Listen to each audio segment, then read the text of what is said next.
The woman was horrified to discover the chamber temperature had hit 122 degrees Fahrenheit. She immediately started stripping off her clothes until she was down to her underwear. But even then, she was drenched in sweat. Desperate, she rushed to the window and begged the staff to open the door. But they just shook their heads. The pressure difference between the two chambers was too extreme. If they weren't careful, they'd all be meeting their maker. The technician told her to pinch her nose and wait it out for a few minutes. As the pressure in the chamber kept building, she started feeling dizzy and her ears began ringing.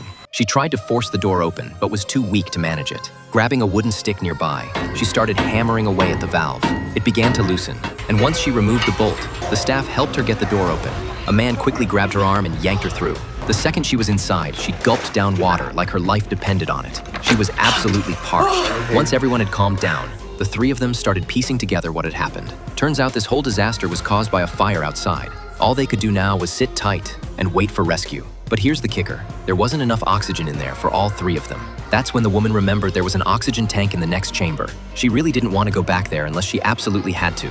But it wasn't long before she was struggling to breathe. While the two men were asleep, she snuck over to the other chamber door. Just as she was about to open it, one of the guys woke up. She had to lie and say she needed to use the bathroom next door. He helped her pull open the heavy door, and once it was completely sealed behind her, she spotted a package on the floor.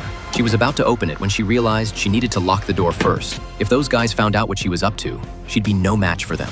Carefully, she picked up the door bolt, but just as she was about to secure the door, she made a loud noise. When the men called out asking what was going on, she had to keep making excuses while continuing what she was doing. She grabbed the gaskets and valve from the floor, trying to seal the door quickly, but she was only halfway done when the guy outside realized something was up and pushed through the door that wasn't fully locked yet. All she could do was stand there looking guilty.